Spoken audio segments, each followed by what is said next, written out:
आपका भी मेरे साथ जुड़ने के लिए। अनुज जी, बहुत सारे मुद्दे हैं जिन मुद्दों की ज़रूरत किसी चुनाव में जनता तक पहुंचने के लिए होती है। उन मुद्दों को छोड़कर हम एक बार फिर हावी होते हुए वही मुद्दे देख रहे हैं जिन मुद्दों पर बात नहीं होनी चाहिए। आप बीजेपी पर इस बात का ठीकरा फोड़ सकते हैं क्योंकि अभी फिलहाल योगी आदित्यनाथ ने ओसामा और शायद शहाबुद्दीन को लेकर अपनी बात अपनी रैली में जरूर रखी। हिंदू मुसलमान का मुद्दा तो आ ही चुका है। अनुज, देखिए, हम तो मुद्दों के साथ चुनावी मैदान में हैं।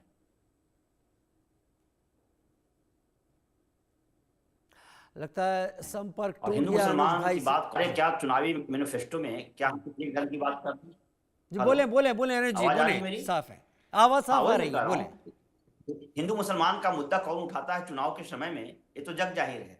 हमारे नेता तो लगातार है जो कि हम मुद्दों की बात कर रहे हैं, चाहे वो नौकरी की बात हो, चाहे जीविका दीदी की रोजगार की बात हो, या सिंचाई की बात हो, स्वास्थ्य संबंधी बात हो, जो भी है हम तो मुद्दा के साथ ही हैं। आपने देखा नहीं, हर घर नौकरी की बात हम कर रहे हैं, बिजली मुफ्त देने, 200 यूनिट फ्री देने की बात कर रहे हैं, माई बहन योजना के तहत है जो कि 2500 रुपया पर महीना देने की बात कर रहे हैं।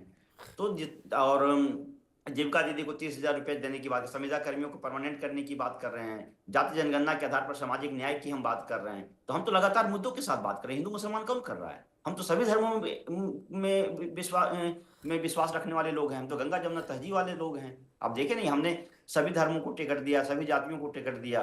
तो हमारे यहाँ तो ना अगड़ा है, ना पिछड़ा है, ना एससी है, ना, हम सामान्य रूप से कर रहे हैं। हम युवा नेतृत्व के साथ आगे बढ़ रहे हैं और युवा हमारी सोच है। हमको बिहार बदलना है, नया बिहार बनाना है। हमने पहले भी कहा है कि जो सिर्फ एजुके सत्ता को कुर्सी के लालच में सत्ता एंजॉय करना चाहते हैं तो रिटायर की अवस्था में है। हम तो, हमारे पास तो युवा चेहरा है, युवा, उनको बहुत लंबा राजनीति करना है। तो ऑब्वियस है कि हम जब मुद्दों की बात करेंगे और उन मुद्दों के साथ ईमानदारी से काम करेंगे तभी हम एजुके लंबे समय तक सर्वाइव कर पाएंगे राजनीति में। आप खुद सोचिए ना कि चुनाव के समय में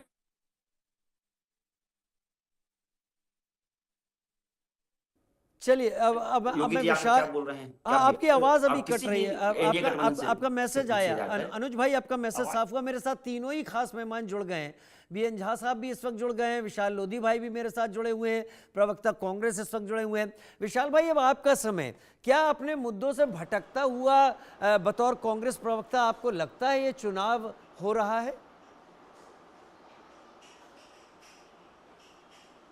देखिए, आज जो बिहार की स्थिति है, आज बिहार की स्थिति पर चर्चा ना कर कर जिस तरह धार्मिक उन्माद फैलाने की तैयारी भारतीय जनता पार्टी ने क्यों की है, उसका सबसे बड़ा कारण है जो 2 दशक से भारतीय जनता पार्टी और जेडीयू की सरकार बिहार में है।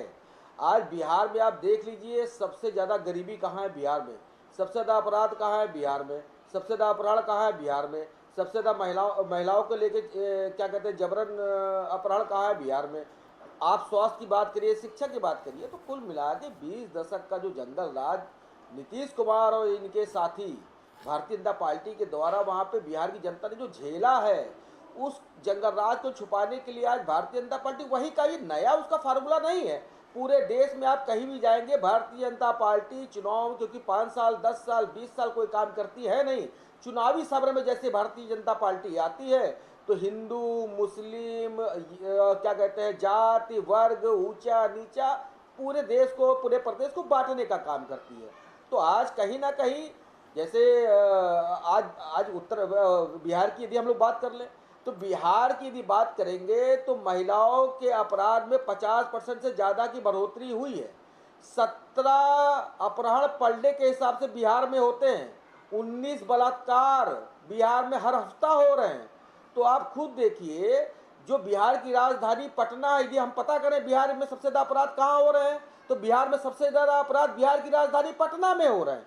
आप खुद देखिए, एक वहाँ पारस हॉस्पिटल में एक उनके डॉक्टर की हत्या कर दी गई, अभी जल्दी 1 महीने के अंदर की घटनाएं बता रहा हूँ। वहाँ पर आप एक व्यापारी जो था, ठीक है, एक व्यापारी की हत्या हो गई, 11 दिन में 31 लोगों की हत्याएं हो गई। तो कुल मिला के आज बिहार अपराध की चपेट से ग्रसित है। बिहार का आम जनमानस, चाहे वो युवा हो, महिला हो, किसी भी वर्ग का हो, किसी भी जात का हो, किसी भी धर्म का हो, आज इस कुशासन बाबू के कुशासन से बहुत परेशान है और वो बदलाव की ओर निकल चुका है। और आप जल्दी देखिएगा, बिहार में जिस तरह दो दशक 20 साल से लगभग नीतीश बाबू ने और भारतीय जनता पार्टी के लोगों ने बिहार के जीवन के अस्त व्यस्त करने का काम किया है, बिहार के लोगों को बिहार छोड़ने पर मजबूर किया है, बिहार के युवाओं को रोजगार ना देकर उनकी उम्मीदों को खत्म करने का काम किया है, आरक्षण को लूटने का काम किया है। और आप बताइए दलित आज दलित एक बड़ा विषय क्यों है बिहार में?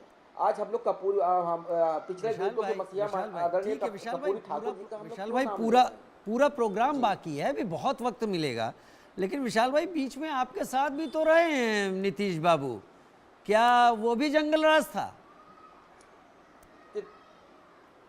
आप लोगों के साथ रहे हैं ना औसत बीच की में एक बात लंबे करेंगे वक्त तो तक? कितने दिन रहे हैं नीतीश बाबू? न वो जंगल राज था कि नहीं? देखिए नीतीश बाबू को हाँ, तो मैं उसको बता रहा हूँ, नीतीश बाबू को जंगल राज पसंद है। कुछ समय के लिए आए हमारे गठबंधन में, अच्छा। फिर उनको जंगल का माहौल नहीं दिखा, उनको जंगल राज नहीं दिखा, तो वापस जंगल लौट गए। तो इसमें नई बात क्या है? चलिए चर्चा आगे भी करेंगे। मैं बीएन झा साहब को भी न्योता दे देता हूँ, वो भी इंतजार कर रहे हैं।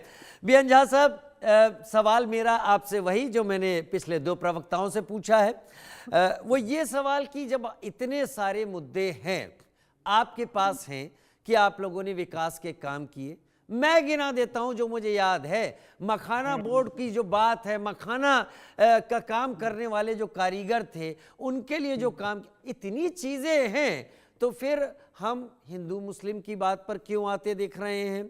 शहाबुद्दीन ओसामा की बात पर क्यों आ रहे हैं? क्या वाकई शहाबुद्दीन का नाम लेकर, या शहाबुद्दीन का जो इतिहास रहा है, हम किसी से छुपा नहीं है, वो इतिहास अगर ओसामा के ज़रिए सामने रखा जाता है वोटरों के, तो ज़्यादा उसका फ़ायदा मिलेगा? बीएन झा साहब।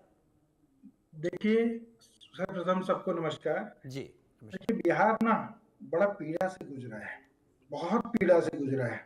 उस पीड़ा में अगर किसी का महत्वपूर्ण योगदान है तो शहाबुद्दीन जी का बहुत बड़ा योगदान था। इसीलिए बिहार के युवा, बिहार की महिलाएं, बिहार की माताएं को फिर से याद दिलाया जा रहा है कि कोई हिंदू मुस्लिम की बात नहीं है यहाँ पे। यहाँ बात हो रही है समाज में जो कुरीतियां फैलाया था, बिहार में जो लोग बिहार आज हम कहते हैं कि बिहार के लोग पलायन कर रहे हैं। अरे पलायन किया क्यों, ये तो बताओ पहले, पलायन किया क्यों? उसमें देन शहाबुद्दीन जी का भी है, माफियाओं का है। अब आप किसी को सपोज कीजिए, मेरे सर पे कुछ है मांस बढ़ा हुआ और घी से नहा दीजिएगा तो मेरा मांस खत्म नहीं हो जाएगा। तो ये आरजेडी वाले जो अपने पाप धोना चाहते हैं और कांग्रेस वाले उसके सहयोगी, ये नहीं हो सकता है। बिहार में पिछले जब से लालू की सरकार, मैं कहूंगा लालू परिवार की सरकार गई है, बिहार में बहुत विकास हुआ है। मैं एक ग्रामीण से, सुदृढ़ ग्रामीण से बिलोंग करता हूं बिहार का, मुझे पता है बिहार का क्या विकास हुआ है। चाहे वो रेलवेज ले लीजिए, चाहे वो रोडवेज ले लीजिए, चाहे वो टेलीकॉम में ले लीजिए, चाहे वो पावर में ले लीजिए, चाहे वो एजुकेशन में ले लीजिए, सब जगह चौमुखी विकास हुआ। और इसका श्रेय अगर जाता है तो नरेंद्र मोदी जी, देश के यशस्वी प्रधानमंत्री श्री नरेंद्र मोदी जी को, और बिहार के मुख्यमंत्री श्री नीतीश कुमार को जाता है। अगर गुंडा राज खत्म किया, रोडों पे महिलाओं को घूमने का हक किसी ने दिया, तो नीतीश कुमार ने दिया है।